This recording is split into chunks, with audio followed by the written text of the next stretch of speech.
Why? Just stop me. One more thing I'm suffering here from. I'm getting signals to end our 40 minutes, which is not 40, it's exactly 55 minutes.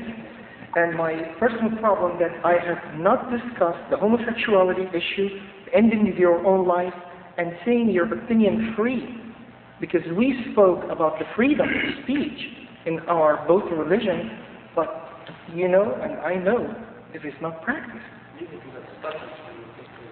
I got a good opinion of that. Leave it into discussion. It can take a couple of minutes for each side maybe to comment, because actually it can take homosexuality, and I don't think it's that complex. For at least for some, from my perspective at least. I agree with you. There is, please, there's the issue of, you know, homosexuality and euthanasia and individual suicide life. or whatever. And if you can touch base on the freedom of speech, please. And what? Touch base on the freedom of speech. You go ahead to any certain country and say whatever you want without getting prosecuted. Because some people, some religious institutions believe, no, religiously, you don't have the right to come to my home and preach what you believe. All right. Well, that one, in terms of the Catholic tradition, certainly, I think you'd have to go back to the Conciliar Declaration on Religious Liberty, which I think does set the basis not only for the right of every person to worship, but in a way also establishes a certain right to speak about one's religion and so on in the society. Now, there are curbs, I think, on if it gets to the point where in the way you speak or the manner you speak, you are causing insult or injury to some other religious group or defaming another religious group, I think then they become then a legal problem that needs to be addressed, whether by dialogue or even by eventually by legislation. In terms of the other two issues, both the issue of the ending of choosing to end my life and the question of homosexuality are issues right now that in the Christian community generally, but even in the Catholic community, are under much discussion. Certainly in the Catholic community, I would say there is not much discussion about the incorrectness or inappropriateness or immorality, if I may be stronger, about simply directly taking one's life. I don't know of any real Catholic support for Dr. Kevorkian. However, where there is a dispute is about the removal, and there is a major dispute that's affecting hospitals everywhere, about the removal of life support systems and the removal of nourishment.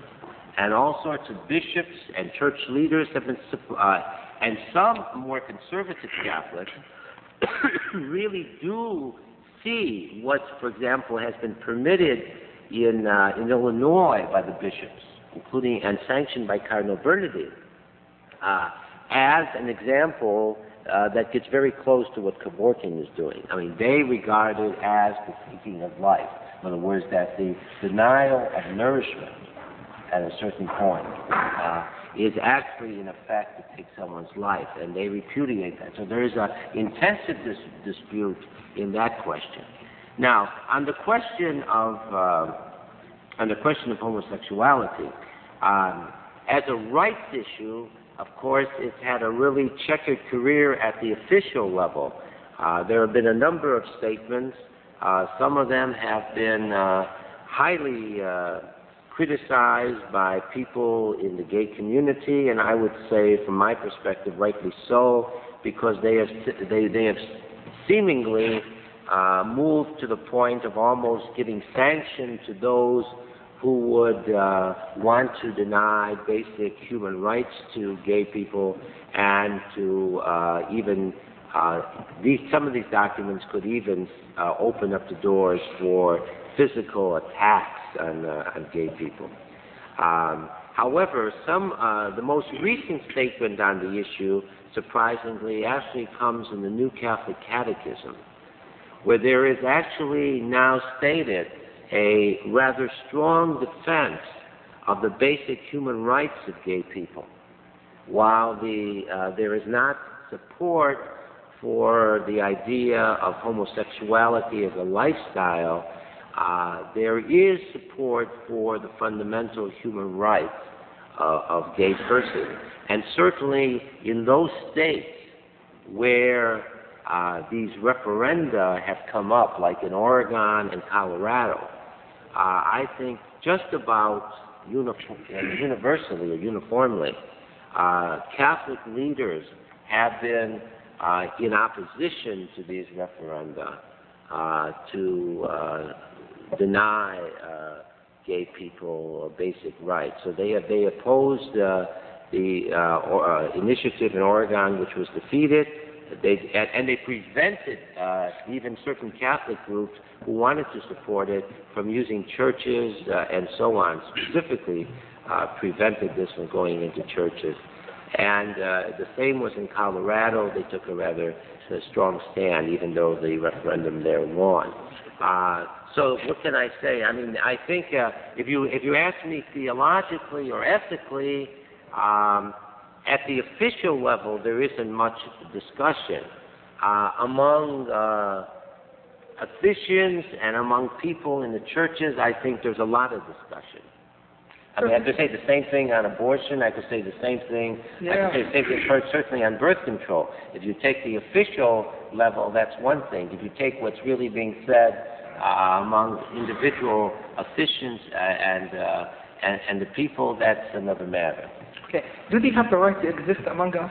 Do they have the right to be granted jobs?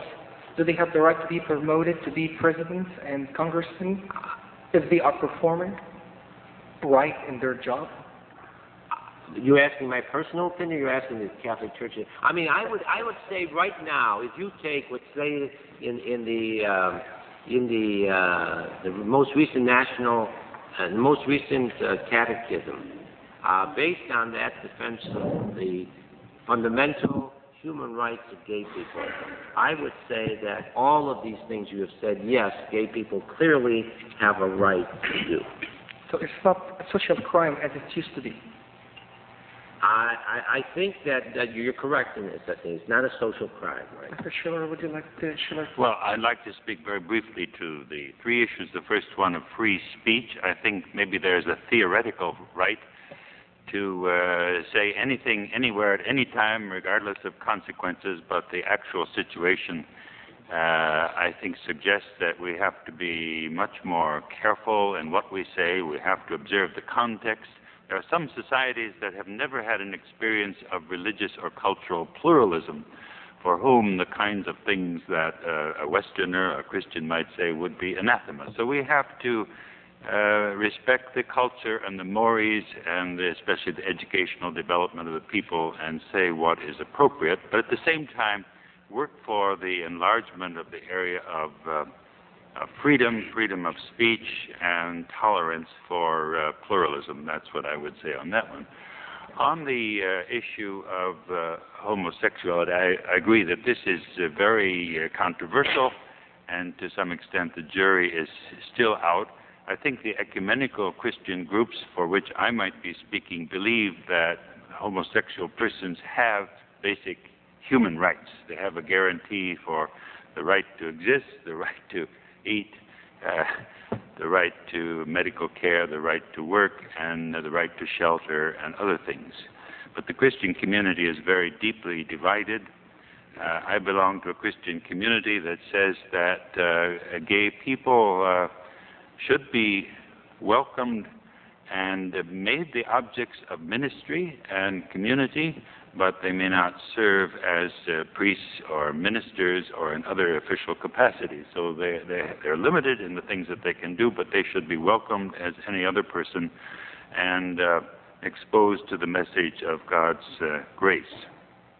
So we cannot look at it as a social crime or social default anymore. Like in your belief? I believe that our social discussion of these issues and political discussion goes hand in hand with the attitudes in religious communities, and they interact with each other, and we are still in the process, I think, of making a final determination on that. On the issue of euthanasia, that has not